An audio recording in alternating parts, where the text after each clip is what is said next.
gazteen euskara aberastea helburu duten podcastak.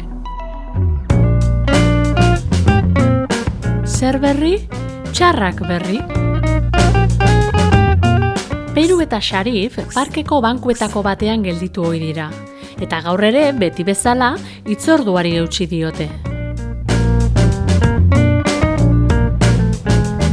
Solasaldiaren ondoren, hizkuntzari buruzko hainbat argibide entzungo dituzue.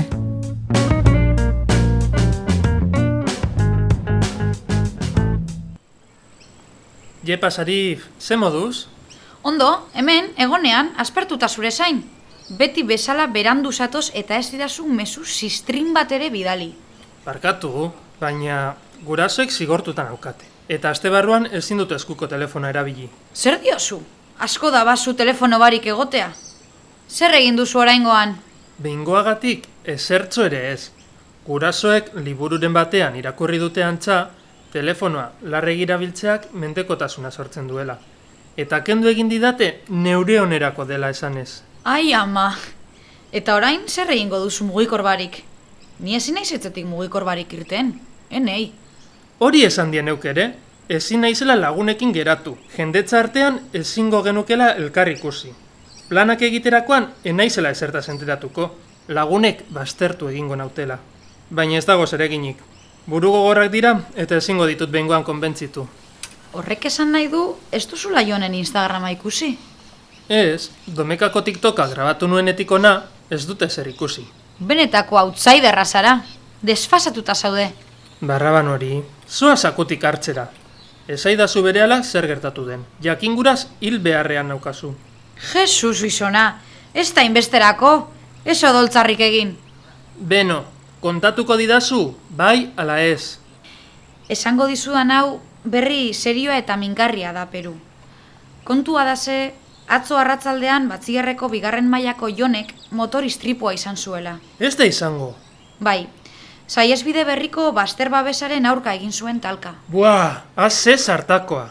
Gainera, Iraitzek zer eta telefono mugikorrarekin grabatu eta sarean ipini zuen. 3-4 ibilgailurekin talka egiteko zorian egon zen, eta halako batean kontrola galdu eta damba! Bazter babesarekin kolpe itzel hartu eta larri zaurituta eraman zuten ospitalera. Zer diozu baina? Eta zen moduz dago? Oso larri. Hil zorian. Bart operatu egin behar izan dute. Jone neska gogorra izan da beti. Seguru bizirik irtengo dela. Hala izango alda.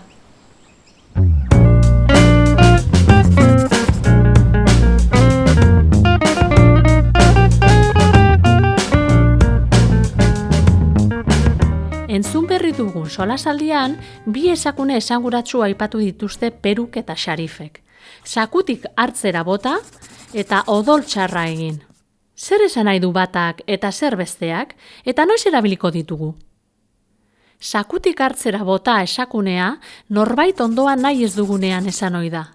Horren parekoak dira esaterako, artaburuak jorratzera bidali, antzarak ferratzera bidali, haize freskoa hartzera agindu eta popatik hartzera bota. Odol txarra egin esakuneak ostera haserretzea esan nahi du. Horren parekoak dira kasurako, ernegatu, berotu eta sutu aditzak. Bestalde, baldakizu zer den onomatopeia bat? Onomatopeia soinu bat imitatzen duen hitza edo hitz taldea da. Hizkuntza bakoitzak bereak sortzen ditu daukan sistema fonikoa baliatuz. Asko soinutik hurbil. Esate baterako, oiharraren kukurruku edo katuaren miau. Solasaldiko damba onomatopeiak kolpea hartzean sortzen den zarataren soinuari egiten dio erreferentzia. Bukatzeko, Peruren eta Xarifen solasaldian harridura esamolde eta perpaus ugari entzun ahal izan ditugu. Badakizu zer diren? Eta zeintzuk?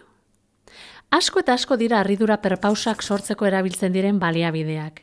Hizkuntzaren arlorik aldakor eta bizienetarikoa dugu. Harridura perpausetan, hiztunak zerbait adierazteaz gain, adierazpen horrek beregan sortzen duen harridura, larritasuna, beldurra, kezka, naska, mespresua eta antzeko sentipenak ere ematen ditu aditzera. Solasaldiko egituretariko bat azpimarratuko dugu. Hala izango alda. Harridura perpaus horrek desioa edo gurari bizia adierazten du. Hala izatea nahiko nuke. Baina kontuz, ez duguna hasi behar ahalerako adizkiekin. Aditzaren egitura hauxe da. Aditz nagusiak beti hartzen du ko etorkizuneko marka. Eta aditz laguntzailea orainaldikoa da. Du, zaigu. Adibide pare bat ematearren, helduko aldira sasoiz. Ikasiko aldute lanbideren bat?